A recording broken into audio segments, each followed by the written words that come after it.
टांग तोड़ दूंगी मैं बता रही हूँ, अब तो नौटंकी किया तो। The new identity of this ghat, this is Brahmalin Sri Digambar Bapu's ghat. भोले भटके लंगड़े लुल्ले बदमाश घर से निकाले हुए समाज से निकाले हुए so many type of various type of the activities in the society, but our Bapu was choose themselves those peoples who are spiritually connected with the Almighty. Almighty is the supreme power, so that you can see what is the divinity, spirituality in the Bapu's heart, so that so many disciples and the chelas are united here, so that this is a new pride for the Rajim Ghat. Hamar Rajim, छत्तीसगढ़िया सबसे बढ़िया। ब्रह्मलीन संत जनकपुरी जी महाराज के श्रद्धांजलि कार्यक्रम में दिगंबर साधुओं का अद्भुत षोडशी संस्कार। पहुंचे देश प्रदेश से सैकड़ों साधु संत। जी हाँ, मैं हूँ रानुप्रिया और आप देख रहे हैं हमारी खोजी विश्वसनीय खबर कालचक्र न्यूज 24। बात करते हैं धर्मधरा राजिम की, जहाँ ख्याति प्राप्त 10 नाम जुना अखाड़ा के दिगंबर संत जनकपुरी जी महाराज को कौन नहीं जानता। विगत 20 वर्षों से राजिम कुंभ के भव्य आयोजनों में नागा साधुओं का बखूबी अध्यक्ष का प्रभार संभालते आए। अनेक संतों के लिए भी महती भूमिका निभाते देखा गया। ईश्वर के मर्जी के सामने सभी नतमस्तक हैं। विगत दिनांक 5 जून 2024 को संत जी देह त्याग कर ब्रह्मलीन हो गए। इधर उनके नजदीकी शिष्यों ने पार्थिव काया को उनके दिव्य आश्रम में समाधिष्ट किया। इसके ठीक 16वें दिन में श्रद्धांजलि समारोह बेलाही घाट आश्रम के समीप बाबा की छोटी सी कुटिया में आयोजन रखा गया, जहां देश प्रदेश के सैकड़ों की संख्या में साधु संतों के साथ उनके चहेते शिष्यों ने अपनी उपस्थिति दर्ज कर संत के समाधि में अपना श्रद्धा सुमन अर्पित किए।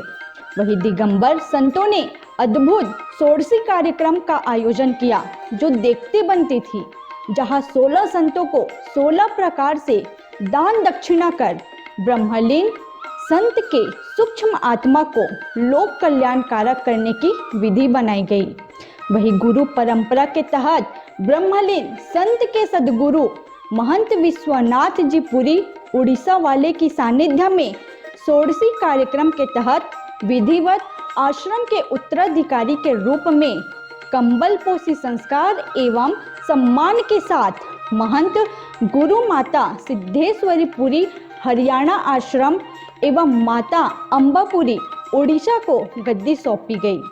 इधर गुरु महिमा पर भजन संध्या भगत रमेश तारक नमापारा वाले एवं रुद्र सेन सिन्हा कुंडेल द्वारा भावभीन समा बांधे, जहां गुरु भक्तों ने अपने गुरु के प्रति अटूट श्रद्धा दिखाकर थिरकते नजर आए। देखें हमारी स्पेशल रिपोर्ट।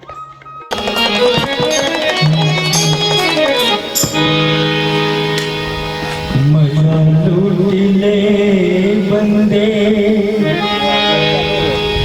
गुरु बंदगी का मजा लूटिले बंदे गुरु बंदगी का नहीं है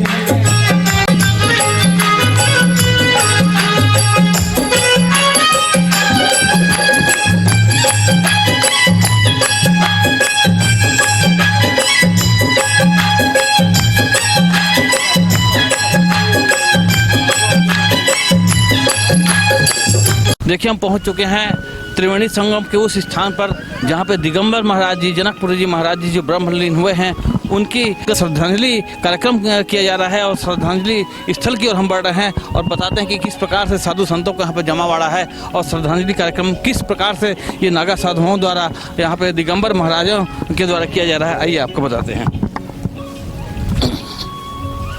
आप देख सकते हैं यहाँ पे दिगंबर महाराज जी का वहाँ पे वो स्थान है, यहाँ पे उनका समाधि भी है और उस समाधि के पास किस प्रकार से यहाँ पे वैदिक रीति से श्रद्धांजलि दी जाएगी, किस प्रकार से साधु संतों में ये कार्यक्रम होता है, आपको हम लाइव दिखाना चाहेंगे। दिगंबर महाराज की यहाँ पे समाधि बनाई गई है, जनकपुरी महाराज की यहाँ पे समाधि बनाई गई। आप देख सकते हैं कि वो जनकपुरी महाराज यहाँ लंबे समय से यहाँ पे केवल अपने अनुष्ठान और साधना में यहाँ बैठे हुए थे। यहाँ के साधु संत काफी रूप में यहाँ पे इकट्ठा हैं, उनसे बात करना चाहेंगे कि आज की इस आयोजन में किस प्रकार से यहाँ पे कार्यक्रम संचालित किया जाएगा और जो बाबा हैं दिगंबर जी महाराज उसके बारे में क्या कहना चाहते हैं। महाराज जी जो हैं यहाँ सन 2002 से जो है जुड़े हुए थे और हमारे राजिम कुंभ मेला के अध्यक्ष रहे संत समाज के, और बहुत ही भावुक उदारता था उनके अंदर। हर साधु समाज चाहे किसी भी संप्रदाय के हों, यानी हर मठ मंदिर में जाते थे और इसी उदारता के नाम से वो विशेष रूप से यानी उनके जाने के बाद एक कमी रह गई कि इस तरीके के साधु हमारे छत्तीसगढ़ में रमने घूमने वाले अब नहीं रहे। वो जो है जनकपुरी जी महाराज यहाँ पे लंबे अरसे से थे और बड़े ही सात्विक विचार के थे और बहुत ही सरल व्यक्तित्व के थे। हर सुख और दुख के कार्यक्रम में साधु संतों के साथ हमेशा रहा करते थे। खास करके जब यहाँ पे कुंभ का आयोजन हुआ करता था तो कुंभ के आयोजन में उनका बढ़ चढ़ के भाग रहता था। काफी दूर दूर से आए हुए हैं। आप कहाँ से आए बाबा जी और क्या कहना चाहेंगे? उज्जैन से आए प्रभु। देखिए उज्जैन से आए हुए हैं, क्या शुभ नाम है, क्या कहना चाहेंगे? राम प्रसाद पुरी जी, निवासी उज्जैन आह्वान अखाड़ा हाँ से हमारे जो कुंभ में राजीव कुंभ में आते थे, जब महाराज जी के हमारे संपर्क रहते थे तो जब से फिर इनका यहाँ से व्हाट्सएप गए तो हम यहाँ उपस्थित हुए। जी जी जी, तो आप बताएंगे आप कहाँ से आए स्वामी जी? स्वामी सत्यानंद गिरी उड़ीसा प्रदेश के अध्यक्ष हूँ।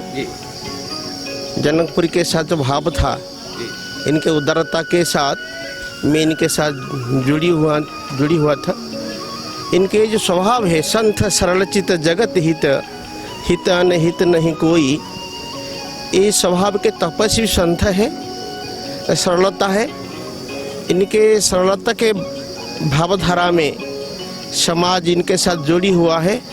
इनका तपोभूमि तपस्या क्षेत्र राजीव मेला अंतर्गत आता है। बाबा जी के जो आशीर्वाद हमको प्राप्त हुआ, ये समग्र विश्व दरबार में प्रतिष्ठित रहेगा। इसलिए जनकपुरी महाराज सारे जनता के हृदय में रहेंगे। केवल छत्तीसगढ़ से ही नहीं, देश और प्रदेश से भी कई राज्यों से आए हुए हैं। काफी संत उनके इसमें ही है, काफी संतों का आशीर्वाद मिल रहा है। आज उनके देह त्याग के बाद वाकई में उनकी कमियां महसूस हो रही है। पूछना चाहेंगे संत जी, आप कहाँ से आए, क्या कहना चाहेंगे? मैं श्री दिगंबर जनकपुरी जी का गुरुजी हूँ। जनकपुरी जी मेरा ऐसा एक शिष्य थे जो भी हजारों शिष्यों में से अनन्य है, जो कि संतों ने बताया, जो संतों की स्वरूप में जो जीवन निभाया है, ऐसा कोई संत जन्म लेना मुश्किल है। मेरी तरफ से इनको अमर आत्मा को यही आशीर्वाद है, आगे जन्म में संत रूप में आए, संतों की सेवा में निर्वाह करे।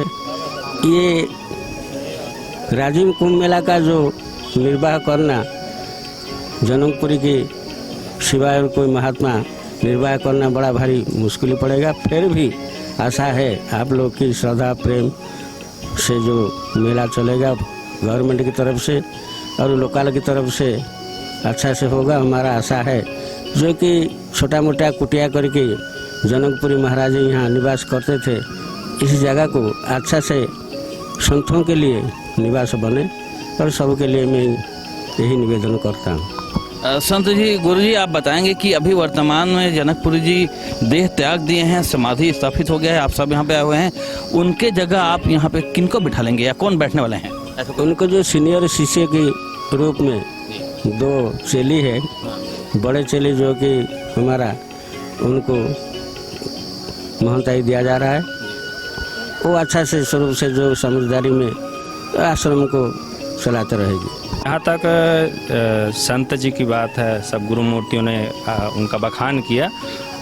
वो अपने अखाड़े के श्री पंदसनाम जूना अखाड़े के दिगंबर संत थे। अपने जीवन काल में उन्होंने बहुत फकीरी भी किए।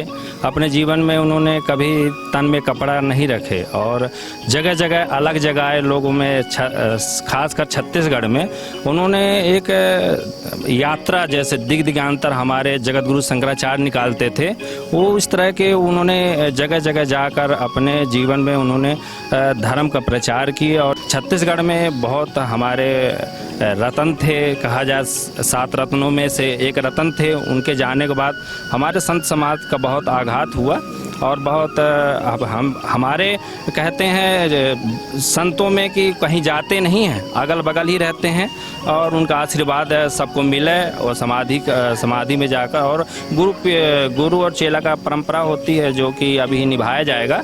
जैसे कि उन्होंने बताया कि हम उनके जो पुराने शिष्य हैं, जो सबसे फर्स्ट शिष्य हैं, उन्हीं को यहाँ चद्दर गद्दी दिया जाएगा। और बाकी ज़्यादा कुछ न कहते हुए हम तो यही कहेंगे कि हमारे जूना अखाड़े के बहुत तपस्वी संत थे जो आज न रहने से हमारे जूना अखाड़े को बहुत बड़ी क्षति हुई। बाबा जी कहीं नहीं गए हैं, बाबा जी यही हैं, उनकी समाधि में वह समाहित हो गए हैं। उनका सूक्ष्म आशीर्वाद हमेशा संरक्षण बना रहेगा। संतों का भी यही कहना है कि शरीर जाता है लेकिन आत्मा नहीं जाती। वास्तव में इस आत्मा को हम चाहते हैं कि इस क्षेत्र के विकास के लिए, इस क्षेत्र में धर्म की स्थापना के लिए सारी शक्तियाँ यहाँ पे लगी रहे, यही कहना चाहेंगे। मैं महंत तारकेश्वरपुरी सिद्धपीठ गिरजावन श्री हनुमान मंदिर रतनपुर से आया हूँ और बाबा जी का और हमारा बहुत ही निकटतम संबंध था। तो हमारे उधर नागा साधु पहले देखे नहीं थे। सबसे पहले तो मैं ये कहना चाहूँगा कि हमारे छत्तीसगढ़ के सबसे बड़े धरोहर थे जो दिगंबर यहाँ पर घूमा करते थे। नहीं तो ऐसे हमारे सन्यासी नामा में दिगंबर घूमने वाले प्रॉपर छत्तीसगढ़ में नहीं थे। तो हमारे लोग नागा करके नंगा करके मतलब कई प्रकार से बोलते थे उनको। तो एक बार उन्होंने बताया कि तुम तो पढ़े लिखे हो, तुम समझाओ इन लोगों को कि हमको ऐसा नहीं बोला जाता है, दिगंबर बाबा बोला जाता है जी।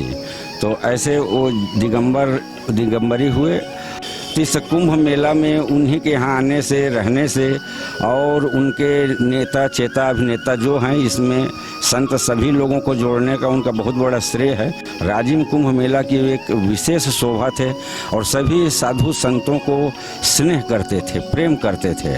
और हम लोगों का मानना है कि भले वह स्थूल जो शरीर है, पंच शरीर है, वो विलीन हो गया है, लेकिन उनके विचार रूप से और अपने आत्मा रूप से वो यहाँ पर जीवित हैं, विराजमान हैं। ऐसा एहसास आपको होता है। संजय एक चीज और बताएंगे कि वास्तव में दिगंबर संप्रदाय के बारे में क्या कहना चाहेंगे? पंचदास नाम जूना अखाड़ा में बहुत सारे दीक्षाएं होती है। उसमें खप्पर दीक्षा भी होता है, नागा दीक्षा भी होता है, श्री दिगंबर दीक्षा होता है। वो अलग अलग साधना की विषय है। जो उसको साधना को साध लेता है वही उस दीक्षा को ग्रहण करता है। तो श्री जनकपुरी बाबा जी श्री दिगंबर थे। उन्होंने बहुत बड़ी उनकी साधना थी, बिना वस्त्र के रहना और मतलब इतना बड़ा साधना हर कोई नहीं कर सकता। तो हम तो बहुत बड़े छत्तीसगढ़ के, मैं भी हूँ, बिलासपुर जिला सिद्धा आश्रम चपोरा, ग्राम चपोरा। मेरा नाम साध्वी पद्मनीपुरी है और हम तो ये समझते हैं कि हमने बहुत बड़ा रत्न को खो दिया। त्याग तपस्या के बहुत बड़ी मूर्त थे वो और नारियों के लिए उनके हृदय में बहुत ज़्यादा सम्मान था। जी, वो कभी भी कोई स्त्री को नाम से या ऐसे तैसे कभी नहीं बात करते थे। आप करके माता जी ही बोला करते थे। यदि समाज को सीखना है, साधु समाज हो या आम जो समाज है उनको सीखना है, तो उनसे वो सीखना चाहिए कि एक स्त्रियों को माँ का ही स्वरूप देखना चाहिए। समाधि का तात्पर्य ये है, संतों की समाधि होती है तो उसमें एक ऊर्जा विद्यमान हमेशा रहता है जी।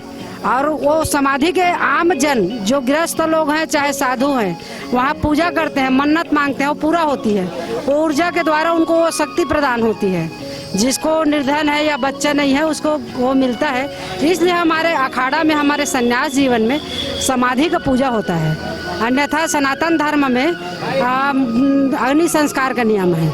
जी जी, आपने सही कहा है कि हमारे सनातन धर्म में खास करके साधु संतों में समाधि की पूजा इसलिए की जाती है क्योंकि समाधि में सारी शक्तियां वहां पे केंद्रित हो जाती है। संत की सारी जो कार्यशैली है, संत की सारी तपस्या की प्रतिफल वहां पे दिखाई देता है। और संतों की समाधि में पूजा अर्चन एवं इच्छा से अगर कोई भी चीज अगर जागृत किया जाए, रखा जाए, तो वहां पे मान के चले आपकी मनोकामना निश्चित पूरी होगी। हम मानते हैं यहाँ पे जो जनकपुरी जी महाराज है, जो दिगंबर संत है, वो कहीं नहीं गए हैं, वो केंद्रित होकर के इसी समाधि में यहाँ पे विलीन होकर के उनकी शक्तियाँ यहाँ पे एकाग्र हो गई है, ऐसा हम मानते हैं। संतों का भी यही कहना है। हमारे दोनों का ऊपर जो एक स्थानीय साधु नेता में हम दोनों का एक भाई का प्रेम था और चल भी गए तो भाई का प्रेम को बाधा लिवाने के भी मुझे ही आशीर्वाद देकर चल गया, तो मैं उनका आभारी हूँ और क्या बोल ही नहीं सकता। पुनरावृत्ति आए, उन्हीं के गद्दी संभालने के लिए हम तैयार हैं, तो हमारा गद्दी संभाल के वो आ जाए। मैं प्रभु से यही कुलेश्वरनाथ और राजेंद्र भगवान से यही विनती है। बहुत बहुत धन्यवाद, धन्यवाद। देखा किस प्रकार से संत जो इतने सरल होते हैं कि अगर वो यहाँ से गए तो हमारे भी जाने के बाद यहाँ पे गद्दी संभालने वाले हैं, ऐसा उमेशानंद जी महाराज जी बोल रहे हैं। कितनी बड़ी गर्व की बात है कि हमारे क्षेत्र में धर्मधर राज्य में उमेशानंद जी महाराज जैसे यहाँ पे भी संत यहाँ पे विराजमान है। ये संतों का क्षेत्र है, यहाँ पे ऋषि मुनियों का यहाँ पे स्थान है। यहाँ पे आपने देखा लोमस ऋषि जी का भी यहाँ पे आश्रम रहा और लोमस ऋषि जी ने एक दिव्य अलग जगह दिया है कि जिसके चलते आप देख सकते हैं कि चारों ओर केवल संत ही संत नजर आएंगे, संत ही संत नजर आएंगे। इधर षोडशी संस्कार में गुरु परंपरा के तहत आश्रम की गद्दी आसीन हेतु चादर पोसी के बाद षोडशी दान भंडारा का आयोजन किया गया, जिसमें 16 संतों को 16 प्रकार के दक्षिणा से सम्मानित किया गया। बाबा जी, अभी जो ये कार्यक्रम हुआ है दान का दक्षिणा का, इसके बारे में क्या कहेंगे? ये षोडशी भंडारा है और 16 महात्मा इसमें बैठते हैं और 17 कोदड़ का दिया जाता है जो समाधि पे रखा है, तो वहाँ पर काशी जी पहुँचेगा। तो ये पूरा विधि विधान से दान दक्षिणा और वस्त्र, कपड़ा, चादर, छतरी सब दिया जाता है। यही आप देख सकते हैं कि किस प्रकार से यहाँ पे देख सकते हैं कि चप्पल, चादर और ये छतरी, सारा चीज यहाँ पे 16 संतों को 16 किस्म का यहाँ पे दान दिया गया है। इसको षोडशी कार्यक्रम कहा जाता है। जनकपुरी जी ब्रह्मलीन हो चुके हैं। अब ब्रह्मलीन होने के बाद आप देख सकते हैं कि किस प्रकार से साधु संतों का यहाँ पे जमावाड़ा है। और सबसे बड़ी बात यह है कि आपको बता दें कि उनके पारिवारिक सदस्यों में से कुछ लोग यहाँ पे आए हुए हैं। उनसे बात करना चाहेंगे कि वास्तव में संत जी के बारे में वो क्या कहना चाहेंगे।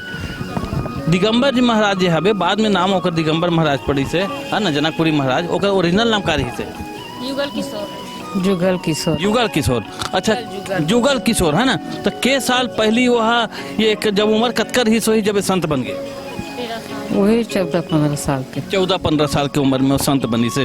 वो शुरू से इसने टाइप के रही का नहीं बाद में अब वो कर दिल कैसे बदलिस तब ऊपर वाले भोलेनाथ जाने। तो कैसे टाइप के अचानक वहाँ घर लगी, इसका है कुछ जानकारी है? नहीं, अब हम अलग रहे मंदिर में राहत रिस कहाँ मंदिर में? खड़गपुर के। खड़गपुर कहाँ पड़ता है?